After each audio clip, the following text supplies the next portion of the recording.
part two of a series on iPad apps resources. Part one of this series was a video reviewing the PBL Tech Corner website and the links to the district tech skills curriculum, the teacher resources page with lists of iPad apps, the Today in Tech feature for Clara Pete and East Lawn, and the web tools of the week. So those would all be a starting point. Another option that I want to give you is a fantastic web resource called Edshelf. Um, in our discussions from the other day, a lot of you were wondering about the research process in iPad apps.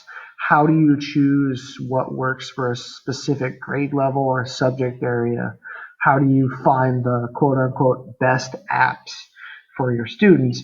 And Edshelf is a great way to do that because it's going to allow you to search by category, by grade level, by subject area, and then add those apps into what's called a shelf or folder of apps, and you can share that folder with others or see what other teachers have already put together, what they've reviewed, who's using it, how often, what they're doing with it, how highly they've rated it. So it's a great place to start. So on edshelf.com here, I'm going to go to search for the perfect tool, and you may very well find the perfect tool. So let me show you how to do that.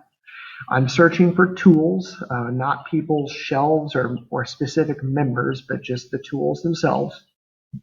I'm going to choose free, and then the platform is obviously the iPad. Those are two keys here. Free is good, and the iPad is even better.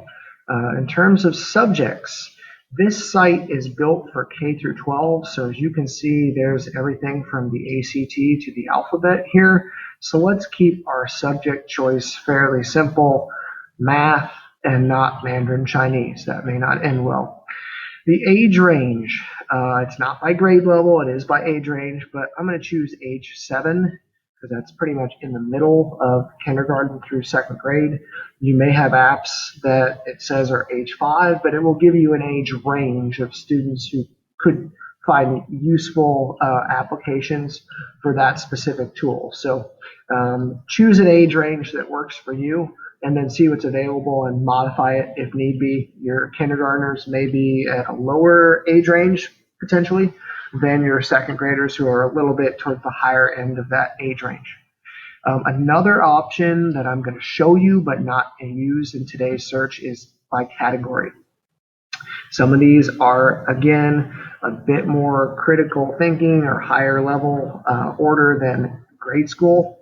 But if you wanted to, for example, look at something on digital storytelling or flashcards or let's see here, anything with mind mapping or math manipulatives or even motor skills or anything that you could think of from a category standpoint, you could also use in your search. Again, I just want to show you it. I'm not going to use it right now. So I scroll down to the bottom.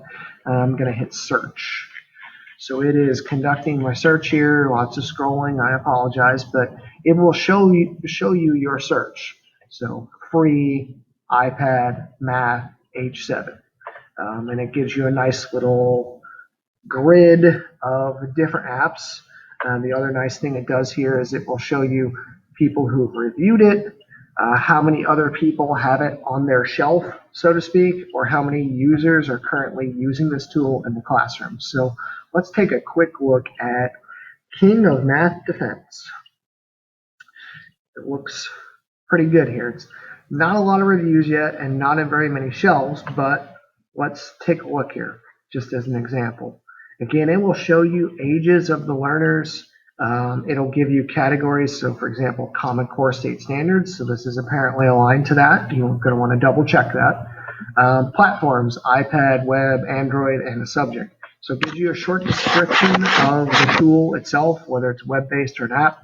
And it looks like probably one of the reasons why a lot of people are not using this one is because its price for iOS is $4.99.